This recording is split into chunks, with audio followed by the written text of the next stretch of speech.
Sir আমার বয়স হয়েছে অনেক, আজকে আমাকে ডিম একটু কম করে দিন বুঝছেন।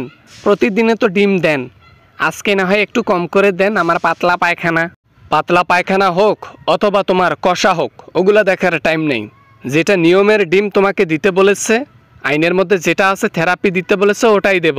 স্যার জীবন শেষ স্যার, এই বয়সে এসে 30-35 হালি করে ডিম পেছন দিয়ে দিলে জীবনের কিছু থাকে? সব ওই হাসিনার জন্য হইছে। তোমরা সবাই ধরা খাইলা, ওই বেটিরে ধরতে পারলা না, তোমাদের ব্যর্থতা। সবাইকে পেছনে বাস দিয়ে নিজে বাঁচার জন্য দিল্লিতে পড়ে আছে। কেমন দিয়েছে তোমাদের? মনে প্রাণে বিশ্বাস করতাম তাকে, কিন্তু শেষমেশ আমাদের পেছনে বাস আর হাতে হারিকেন ধরাই দিয়া সে দিল্লিতে চলে গেল। ও একদিন তোমাদের মতো ভুগবে, শাস্তি তাকে পেতেই হবে। গণহত্যা করে গেছে, আমাদেরকে অপব্যয় করছে, আমাদের ক্ষমতার ব্যবহার করে সে অন্য কিছু করছে। স্যার আমাদেরকেও ব্যবহার করছে স্যার, শুধু আপনাদেরকে ব্যবহার না, আমাদেরকেও ব্যবহার করে টিস্যুর মতো ফেলে দিয়ে চলে গেছে স্যার।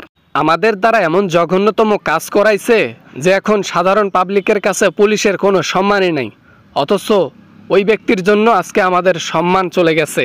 তাও তো ভালো স্যার, বেঁচে আছেন, খাইতে পারতেছেন, ঘুরতে পারতেছেন, ফ্যামিলিকে টাইম দিতে পারতেছেন, আর আমাদের পেছনে শুধু ডিম দেওয়া হচ্ছে আর কিচ্ছু না। সমস্যা নাই, আল্লাহ একদিন তাদেরকে ধরাই দেবে। যারা যারা অন্যায় কাজ করেছে, যাদের দ্বারা অন্যায় কাজ হয়েছে, তাদেরকে আল্লাহ তাআলা একদিন ধরাই দেবে, আর সেই দিন হবে আসল খেলা। হাসিনা মানি লন্ডারিং করছিল, ও বিদেশে টাকা পাচার করত, ওর একটা আয়না ঘর ছিল, ওর পথের কাটা যে হইতো তাকে একদম ডিরেক্ট আয়না ঘরে দিত।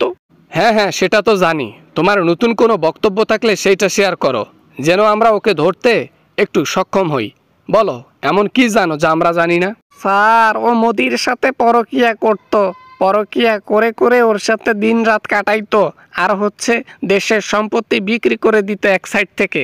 হ্যাঁ দখলে নিয়েছিল, সেটা আবার উদ্ধার হয়েছে। এটা নতুন কিছু না, এটা পুরনো কিছু।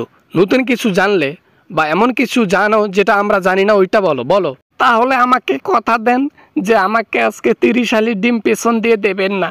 আমি আজকে এমন একটা কথা বলবো যেটা কেউ জানে না, আমি জানি। বলেন রাজি?